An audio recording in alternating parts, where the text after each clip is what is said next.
Hey, this is JR from Love and Death, and you're listening to Rhino Radio.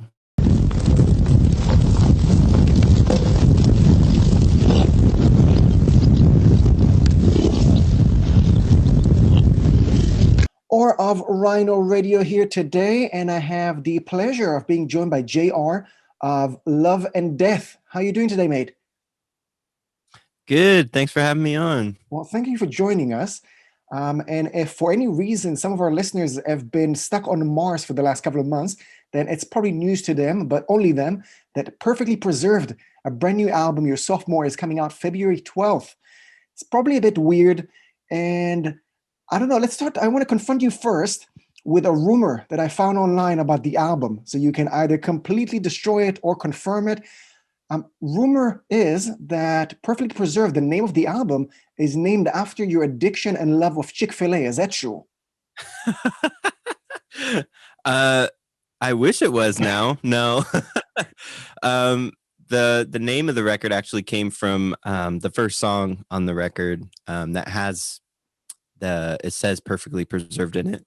And a friend of ours that we wrote with, his name's Keith Wallen. He helped with writing some of the lyrics and melodies on this record. And that was one of the lyrics he came up with. And when Brian and I had heard that lyric, I don't know, because we originally had a couple other ideas for an album name. But when we heard that, we were like, it just really stuck out to us. We were like, that's really cool, and kind of in a way goes with the theme, and everything. So yeah, we just ran with that, and we brought it to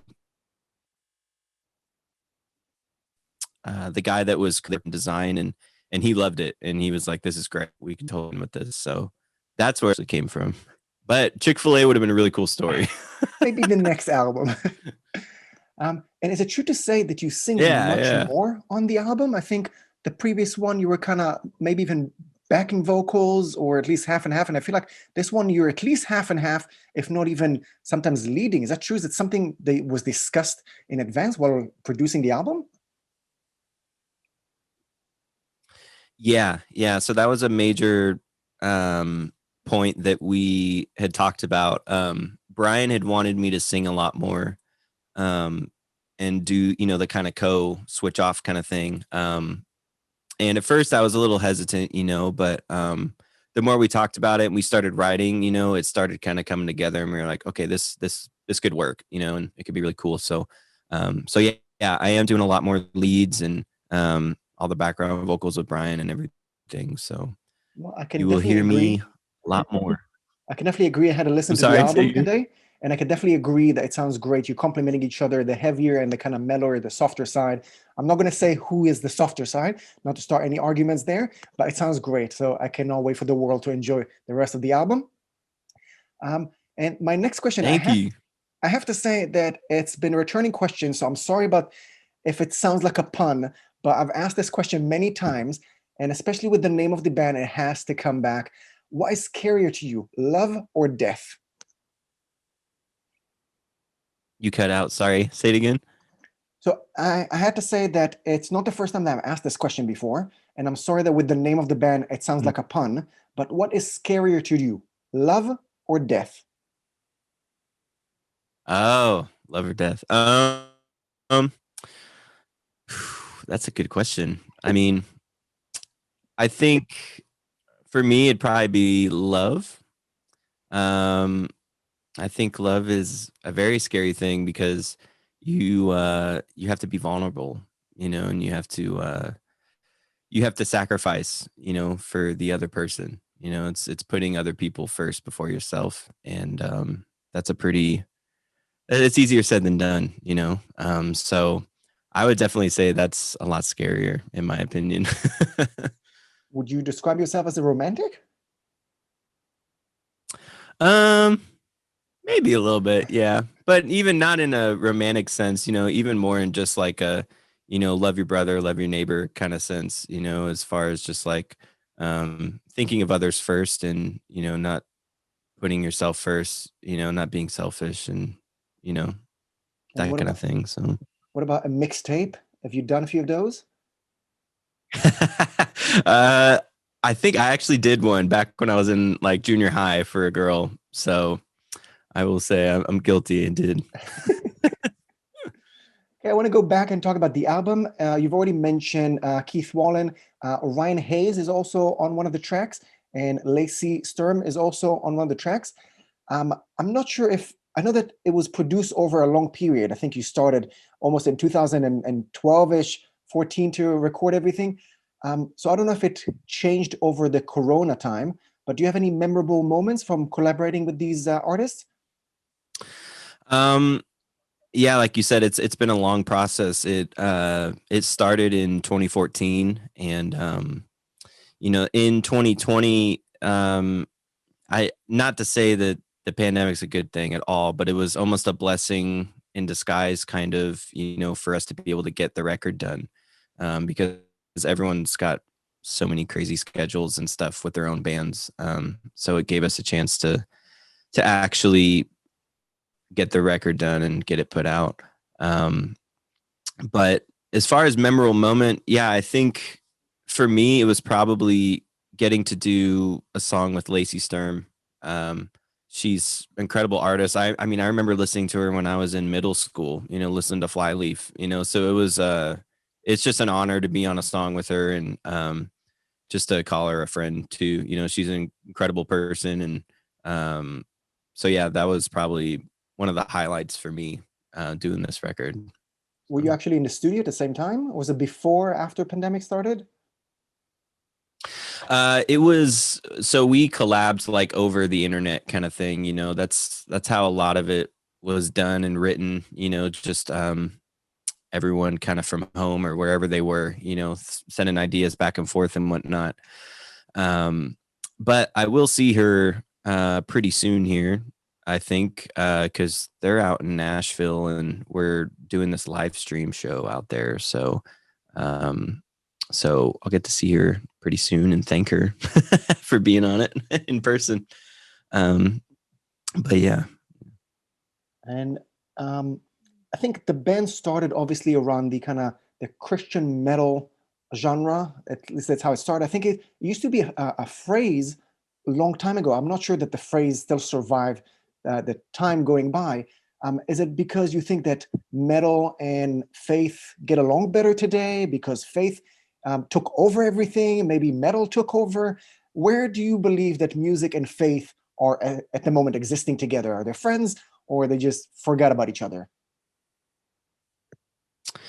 Um, I mean, I think from the get go, we weren't trying to put a label on what we were doing. I think just it kind of came about because of, Brian's story, obviously, and him becoming a Christian and just that faith aspect and what he writes about, and what we write about is, it's not blatant in your face like, we're Christians, like that's not how we want it to come off as, it's just kind of our experiences in life and, our struggles, but, just always talking about that there's hope, and it's not the end of the world. And we believe that's through Jesus, but, it's like we don't also just say that and shove it down people's throats, like that's not what we want to do. And so I think that just kind of we were labeled that because of, the people in the band, and kind of our backgrounds personally. Um, but yeah, it's always been weird thinking about like labeling music as like Christian or whatever. Like you don't hear of someone labeling something like Buddhist metal or, like anything Maybe you like that, should. Maybe you should do But things. yeah, maybe. um, but I just think again, like everyone has different beliefs and, you know, for us, just we like to talk about again what we've been through and what we believe, has gotten us out of the crazy places we've been in our lives. And if the biggest thing is we just want to help people and give people hope, and hopefully, it gives them a way out of what they're going through. Meet them where they are, kind of thing. And um, so yeah, I mean, I've never been a fan of labeling stuff as like Christian music per se. I think it's music, but people just have different perspectives and beliefs, and those things tend to come through, through what they talk about. Um, but yeah. And you've already touched on Brian's story, obviously recovery and a lot of different bounces and changes in his life. Um, I'm guessing all of us dealt with something that affected our mental health, especially over the last year. And it came back in some of your lyrics as well. I think it's a big topic in a lot of musicians' lyrics right now. I was wondering what kept you positive during the pandemic, lockdowns, going back and forth, obviously affecting your artistic life. What helped you stay positive over the last year or so?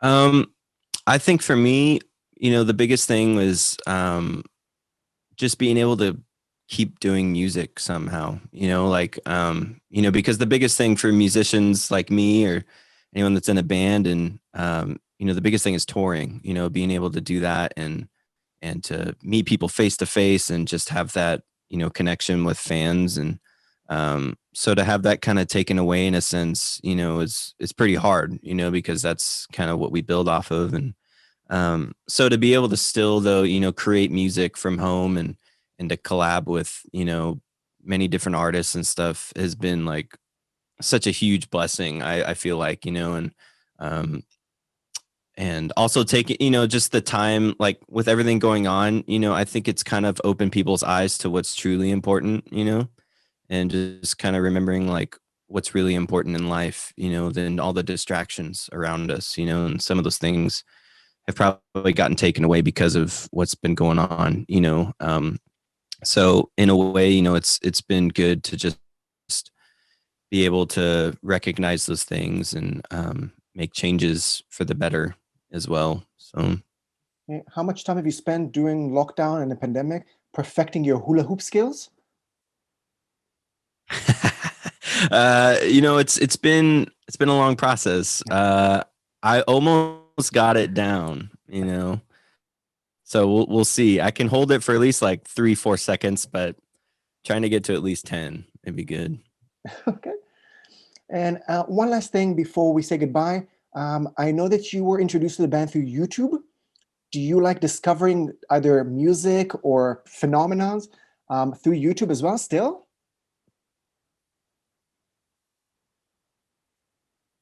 Yeah, I think one of my favorite things is discovering new music, and it's sometimes can be hard when you're like when your whole life kind of revolves around music. Like sometimes the last thing you want to do is listen to more music, it's almost like it's like okay, like to me like just kind of not listening to anything and getting away is my way of, relaxing cuz um it's just my life, so but I do love like a lot of my friends and stuff will like introduce me to new bands and which is really cool because I'm not actively looking, but then I'll listen and be like, oh, this is awesome. And then it just makes me want to like, okay, I want to find more new music, and um but yeah, I love doing that. I love watching people whether they're covering our songs or I love watching people like cover songs and just find new talent out there.